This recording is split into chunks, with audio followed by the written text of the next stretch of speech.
This is RJ live in Norfolk, Virginia, here in Elmwood Cemetery.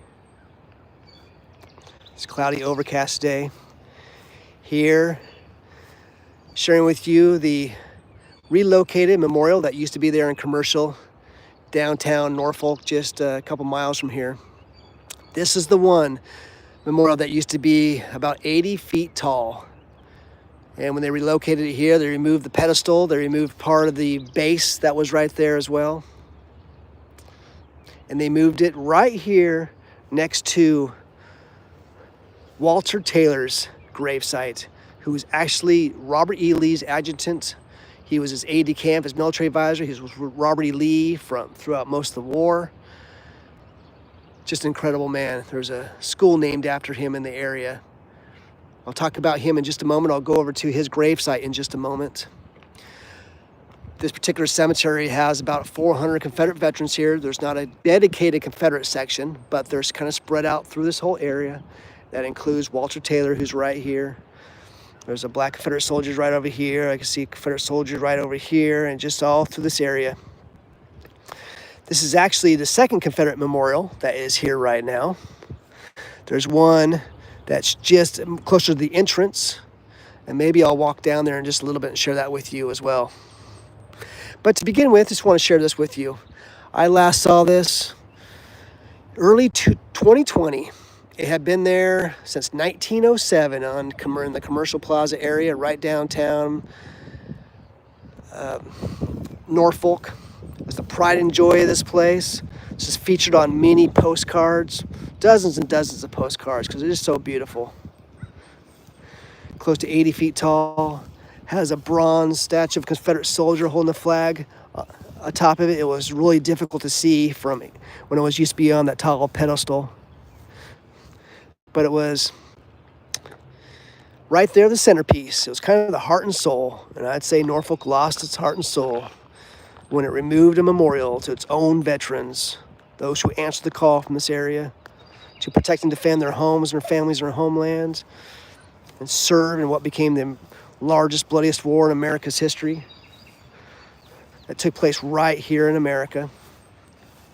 Many of them are buried in unmarked graves, unknown locations, so it's very important to have memorials like this. Just want to share this with you while I was here. Now, this is kind of bittersweet because it should have never been removed. It should have remained there. It was the pride and joy of this city.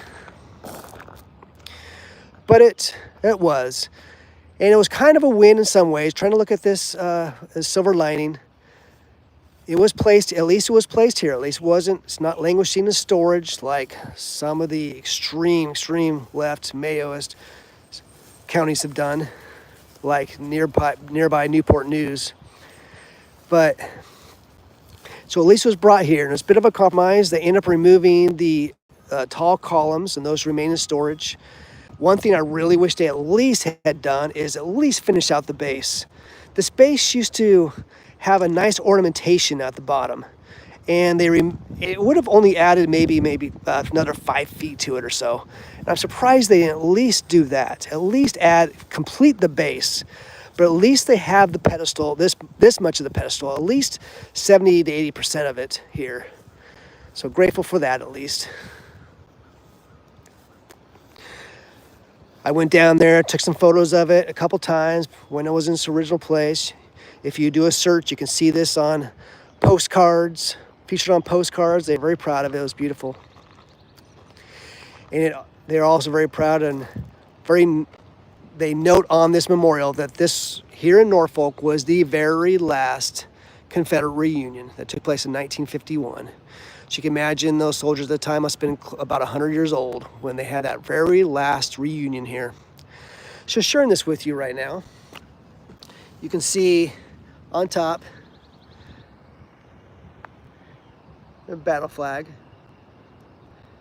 and this bronze statue right here, which is, I think, a total of approaching 20 feet, maybe closer to 15 feet.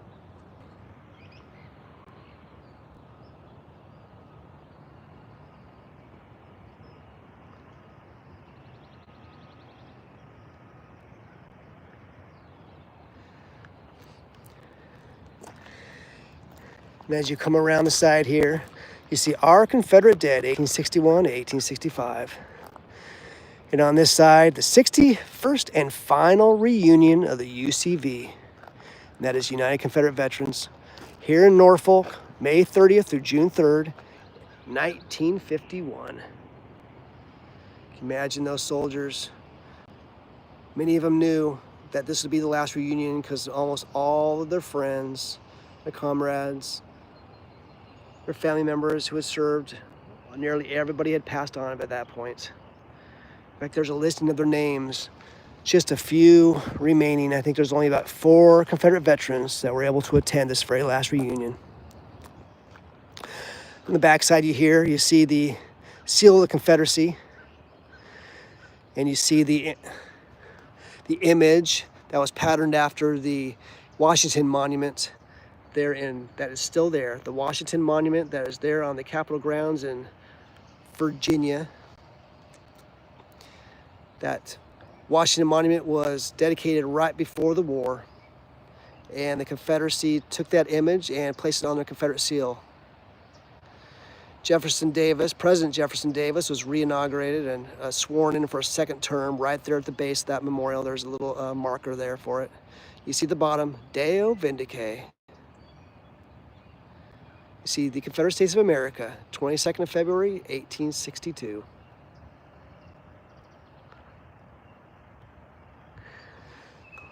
Of course, it should be no surprise that the close relatives of George Washington all support the Confederacy, and the relatives and descendants of many other famous founding fathers like Thomas Jefferson and George Mason and Patrick Henry also support the Confederacy.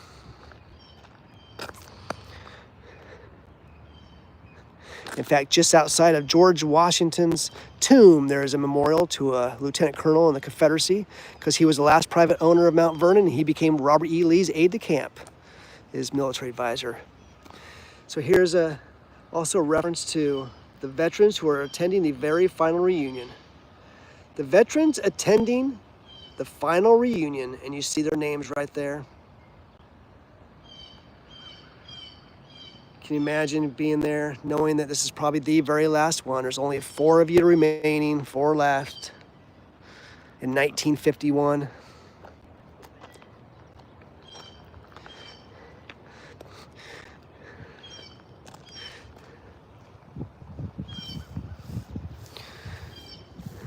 So I was very keen on this when they removed this after George Floyd issue. It should have never been removed, and it still boggles my mind they ever made a connection between George Floyd and this. The whole George Floyd issue that prompted this removal was an issue that they had up in a northern Union, former Union state. There wasn't a Confederate monument within hundreds of miles of that place. The Confederate monuments and Confederacy had nothing to do with George Floyd, but yet for some reason, the violent, destructive, Maoist mobs decided to start attacking and removing war memorials across the South. It just made no sense at all. But no surprise, because many of them were funded by far left, communist type organizations. So one last zoom in on this one more time. It is neat to be able to see this closer because they used to be about close to 80 feet up in the air. About the same height as the one that's in Augusta, Georgia right now. Now I'm going to make a transition over here to Walter Heron Taylor. He was Robert E. Lee's personal military advisor, his aide-de-camp, his adjutant. Very critical role. He was so busy throughout the whole thing, and it's incredibly fitting that he happens to be buried right next to the memorial because after the war, he ended up becoming the lead, basically the chief of the committee that led to a Confederate memorial being built. So he had joined that committee way back in 1885. It was over 20 years later, 20 years of effort, so they finally dedicated that memorial. That memorial that we just looked at, that was dedicated back in 1907. Now, Walter Heron Taylor kudos to him. Robert E. Lee had a had a small staff, and so he had a lot of responsibilities. It was staff members. Walter Heron Taylor, he was the one who was Robert E. Lee's often courier. He would make all those reconnaissance runs to the other generals. He was the one who carried the orders over. He was the one who met the people who want to meet Robert E. Lee. He was the one who made those decisions on who met him, whether he should be introduced or not. He was with him when all those big decisions were being made. And he was there when Robert E. Lee for the surrender terms with Grant there in Appomattox. He was right there with him. After the war, there was that famous photograph of General Robert E. Lee there in Richmond on the back porch. Robert E. Lee has two men beside him. One of them was General Robert E. Lee's son, who was also a Confederate general. And the other was this Walter Heron Taylor. So when you look at that famous photograph, Walter Heron Taylor is on the right side of that photograph. He actually married his wife. You can see this right here. Walter Heron Taylor, born in 1838, died in 1916. He married Elizabeth Saunders, his wife. 1916, they both died that same year. They ended up having 8 children together.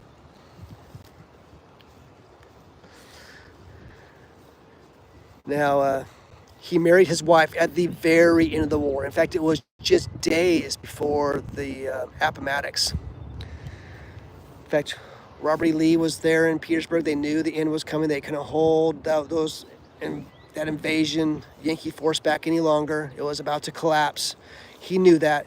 So Robert E. Lee allowed Walter Heron Taylor, his adjutant, to go up to Richmond and marry his wife. And they got married at past midnight amidst all that chaos on April 3rd, early mornings of April 3rd. General A.P. Hill had been shot just hours before. It was a rough, terrible time. There was burning and destruction, and through all that craziness, he married his wife on April 3rd. And then the surrender terms came at Appomattox just a few days later, on April 9th. So looking at this a little closer, Walter Heron Taylor, aide and adjutant to General Robert E. Lee, 1861-1865. He's quite an accomplished man. Of course, he was very industrious through the war. He was a VMI cadet and graduate of VMI. Joined Robert E. Lee's staff, and after the war, was also very industrious. He was a banker, and he was a lawyer, and he was an author, and he was a Virginia senator, and worked at the railroads, and on and on. There is a school named after him. The woke cancel culture Maoists wanted to remove it, but I believe it has been retained so far. He's always supporting Robert E. Lee through his entire life. In fact, I believe this is one of his children right here. R. E. Lee Taylor. I wouldn't be surprised. I would almost expect that he would have named his children after Robert E. Lee when possible. Here's some others here. I can see some other Taylors. Probably some grandchildren right here. Here's a Walter Heron Taylor III, probably a grandchild here. It's my guess. And here, how appropriate, how ideal, incredible that he was on the actual committee in as early as 1885 to create a Confederate monument here in Norfolk, Virginia, the place that was his home.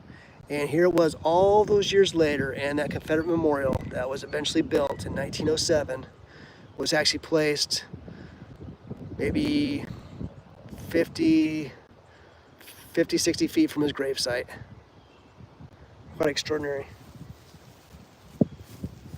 Let's just do a little more juxtaposition here. The Confederate memorial that was moved from Norfolk, and the gravesite of Walter Heron Taylor, General Robert E. Lee's aide and adjutant, the one who led the efforts to create this monument. Of course, he did a much better job This monument memorial is almost a sign of how our society has declined, because that society had created a beautiful, tall, large memorial, close to 80 feet tall, with, you know, less equipment, more limited funds. They created something so grand, and yet this generation removes it and makes it only about about 1/3 the original height, and places it here. It's almost symbolic of today's society, of how the previous generation was able to do much more grand, impressive things. That was discussed recently when there was an ugly statue just recently placed in the New York Times, how the previous generations made such beautiful statues for centuries and centuries, and this generation can do anything more than create an ugly caricature of something. For this memorial, I'm going to go ahead and walk and make a transition back over the memorial over here. But while I'm here, the other Confederate memorial is out this direction, and I can see it from here. Maybe I'll go ahead and walk down there real fast, but there it is. That was the original Confederate memorial, the first one that was placed here. I believe that's been here for over a century. I'm not exactly sure the date of that one. Off in the distance, but more by the front entrance. Maybe I'll do a quick walk over there in just a moment. Walking back over to the memorial. But this reminds me a little bit of what happened over there, for example, in Jacksonville, Florida.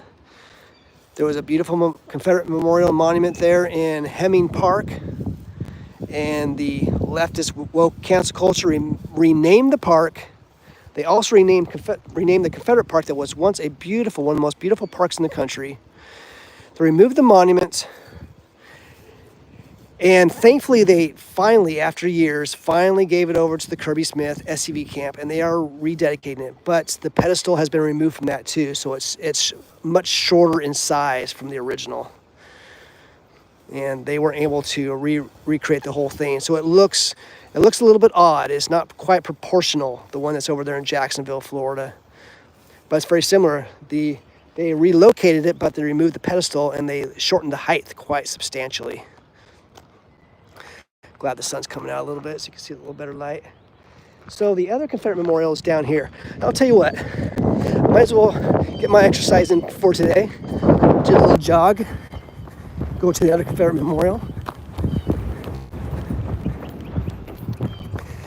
It's just kind of a rougher area town, but it's pretty peaceful through this area.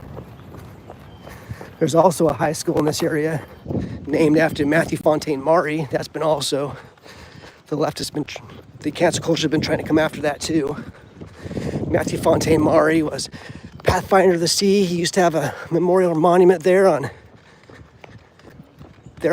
Richmond's Monument Avenue, and the leftists ended up removing that too. I wasn't planning on doing this, but I wanted to at least share the other Confederate memorial that has traditionally been here for many years. And that is right here. It says here in the front, "To our Confederate dead." I'll see if there's a date on this one, because I really don't know much information about this one.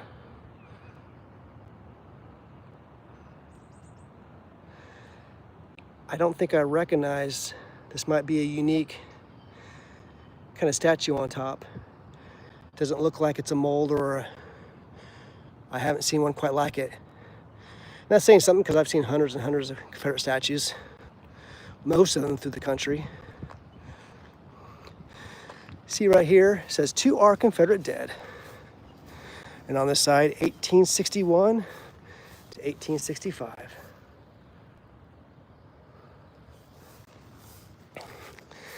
Nothing on this side.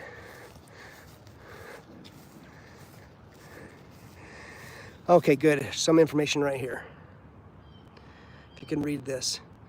Erected back in November 7th, 1912. It's the Newmeyer Shaw Chapter 595. Soldier statue donated May 6th, 2007. Oh, interesting. So that was actually placed here later. by Pickett Buchanan, Chapter 21, United Daughters of the Confederacy, lest we forget. You know, that does jog a memory. So this was here, and the statue wasn't actually placed here until 2007. Now I wonder if there was a statue here before or afterwards.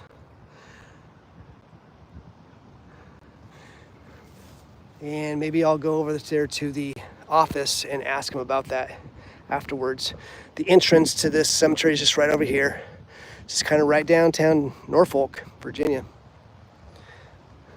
There is the two Confederate dead, the original one that had been here for a number of years.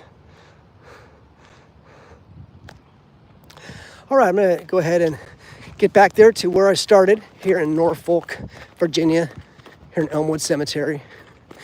And I'm going to go take a look at some other grave sites. In fact, one of them over here, there's about 400 Confederate soldiers buried here. One of them is a black Confederate soldier over here. I've been to dozens of those in different places. Love to see the beautiful architecture as you come through here.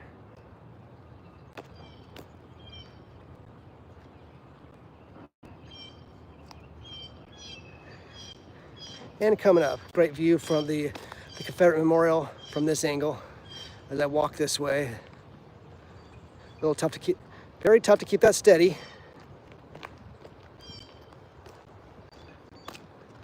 Zoom in on that. Pick up the pace. So once again, leaving us with you today here in Norfolk. Now there's a few other places. This area has been largely woke. Not too far from here, I think it was Hampton. It was the oldest continuous Protestant church in all of America. And there is a Confederate monument in the front.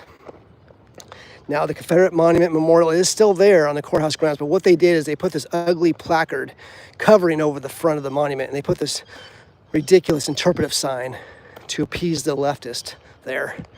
It's still there, at least. I'm glad it's still there. It should be. Now, it's at the oldest continuous Protestant church in all of America.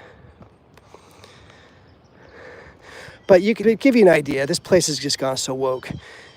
There was a university in this area named after Thomas Nelson.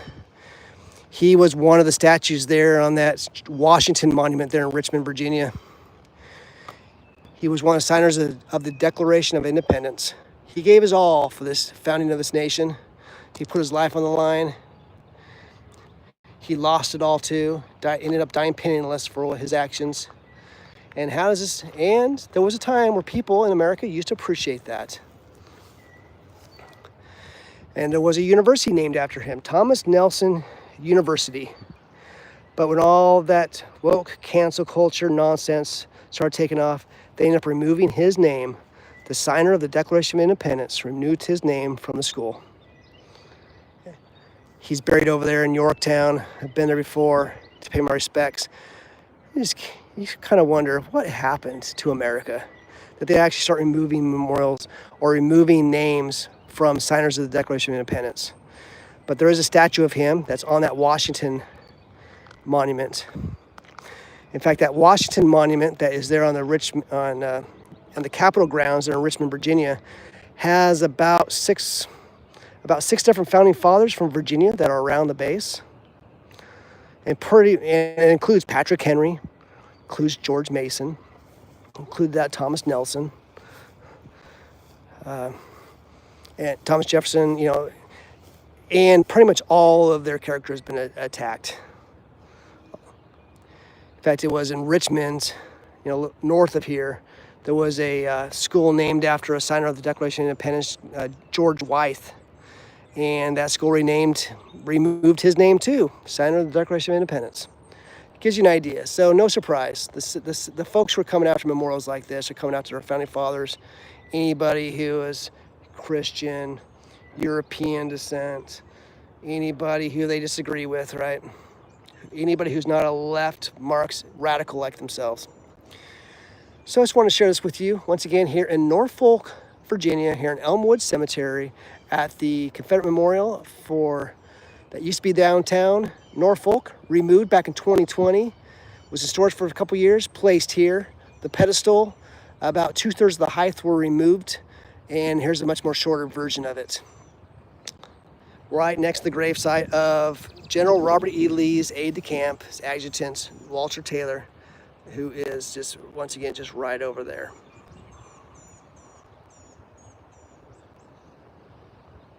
All right, go ahead and finish this up for now. Hope you're all doing well. Take care, y'all. From Norfolk, Virginia, Elmwood Cemetery.